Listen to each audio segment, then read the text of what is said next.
Chapter 16. The Demand for a Miracle. Some Pharisees and Sadducees who came to Jesus wanted to trap him, so they asked him to perform a miracle for them, to show that God approved of him.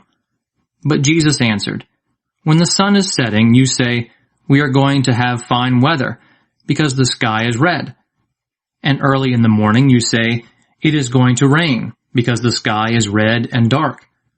You can predict the weather by looking at the sky, but you cannot interpret the signs concerning these times. How evil and godless are the people of this day! You ask me for a miracle. No! The only miracle you will be given is the miracle of Jonah." So he left them and went away. The yeast of the Pharisees and Sadducees. When the disciples crossed over to the other side of the lake, they forgot to take any bread. Jesus said to them, "Take care, be on your guard against the yeast of the Pharisees and Sadducees." They started discussing among themselves, "He says this because we didn't bring any bread." Jesus knew what they were saying, so he asked them, "Why are you discussing among yourselves about not having any bread? What little faith you have! Don't you understand yet? Don't you remember when I broke the 5 loaves for the 5,000 men? How many baskets did you fill? And what about the 7 loaves for the 4,000 men? How many baskets did you fill? How is it that you don't understand that? I was not talking to you about bread. Guard yourselves from the yeast of the Pharisees and Sadducees." Then the disciples understood that he was not warning them to guard themselves from the yeast used in bread, but from the teaching of the Pharisees and Sadducees. Peter's declaration about Jesus. Jesus went to the territory near the town of Caesarea Philippi, where he asked his disciples, "Who do people say the Son of Man is?" "Some say John the Baptist," they answered. "Others say Elijah, while others say Jeremiah or some other prophet." "What about you?" he asked them. "Who do you say I am?" Simon Peter answered, "You are the Messiah, the Son of the living God." "Good for you, Simon, son of John," answered Jesus.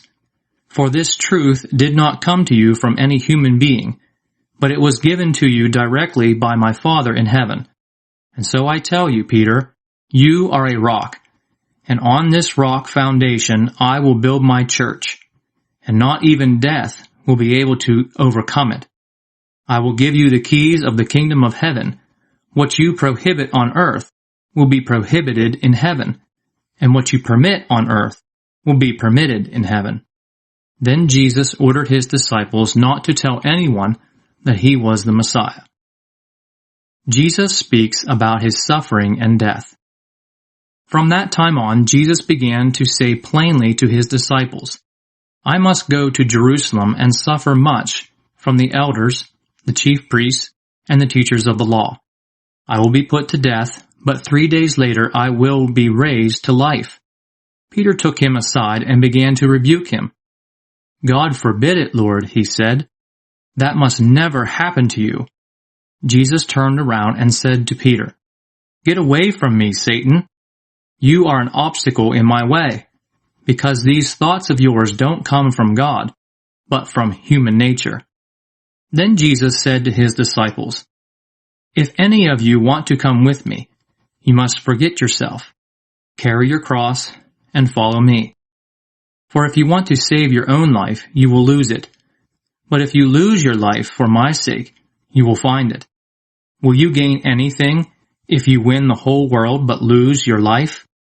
Of course not. There is nothing you can give to regain your life. For the Son of Man is about to come in the glory of his Father, with his angels, and then he will reward each one according to his deeds. I assure you that there are some here who will not die until they have seen the Son of Man come as King."